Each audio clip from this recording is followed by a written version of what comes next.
চাঁপাইনবাবগঞ্জে শীতের তীব্রতা বাড়ায় চাহিদা বেড়েছে গরম কাপড়ের, জমে উঠেছে কেনাবেচা। বিস্তারিত জানাতে সরাসরি যুক্ত হচ্ছেন সহকর্মী তারেক রহমান। তারেক, বাজারে কেমন দামে মিলছে শীতের পোশাক জানাবেন। ইসরাত, আপনি যেমনটি বলছিলেন, গত এক সপ্তাহ ধরে কিন্তু এই চাঁপাইনবাবগঞ্জে কিন্তু প্রচন্ড শীত জেঁকে বসেছে। এই শীত জেঁকে বসার কারণে কিন্তু সাধারণ মানুষ কিন্তু গরম কাপড়ের দিকে ঝুঁকছে। সেক্ষেত্রে কিন্তু তারা বেছে নিচ্ছেন বিশেষ করে এই ফুটপাতের এই দোকানগুলোতে সকাল থেকে মধ্যরাত পর্যন্ত কিন্তু বেঁকে কিনে লেগে থাকে। তবে আজকে যেহেতু সাপ্তাহিক ছুটির দিন, শুক্রবার, যেহেতু চাঁপাইনবাবগঞ্জের সবগুলো মার্কেট মোটামুটি বন্ধ থাকে, সেক্ষেত্রে আজকে কিন্তু বেচাকেনা একেবারে কম বলে আমাদেরকে বিক্রেতারা বলছেন কি চাঁপাইনবাবগঞ্জের যে দোকানগুলো আছে, দোকানগুলোতে সব ধরনের শিশু থেকে শুরু করে বৃদ্ধ এবং নারী পুরুষ সবার কিন্তু এখানে পোশাক তারা বিক্রি করছে।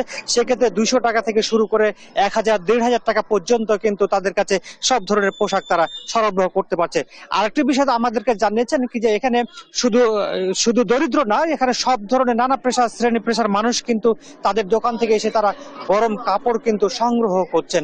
আমার সাথে কিন্তু ব্যবসায়ীদের কথা হচ্ছিল, তারা ঢাকা, চিটাগাং সহ যে পাইকারি যে বাজারগুলো আছে, সেই বাজারগুলো থেকে কিন্তু তারা এখানে গরম কাপড় সংগ্রহ করে তারা বিক্রি করে থাকেন।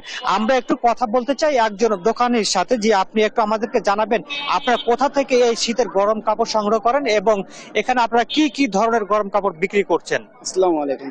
আসলে আমরা সাধারণত টাঙ্গাইল, যশোর, চট্টগ্রাম এইসব জায়গা থেকে এই মালগুলো ক্রয় করে থাকি। বেচা কেনা কেমন চলছে, যেহেতু শীত প্রচুর পড়ে গেছে? হ্যাঁ, আলহামদুলিল্লাহ। অন্য সপ্তাহে ছুটি আসতো, আজকে আপনি মার্কেটের পরিস্থিতি দেখতেই পাচ্ছেন।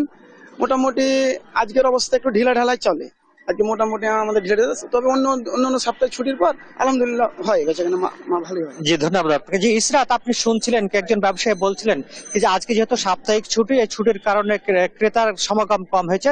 আমরা কিন্তু খোঁজ নিয়েছিলাম চাঁপাইনবাবগঞ্জে যে আর অন্যান্য উপজেলাগুলো রয়েছে, সেই উপজেলাগুলোতে কিন্তু একই রকম ভাবে জমে উঠেছে গরম কাপড়ের বাজার। এই ছিল ইসরাত আমার কাছে চাঁপাইনবাবগঞ্জ থেকে সর্বশেষ পরিস্থিতি। ধন্যবাদ আপনাকে।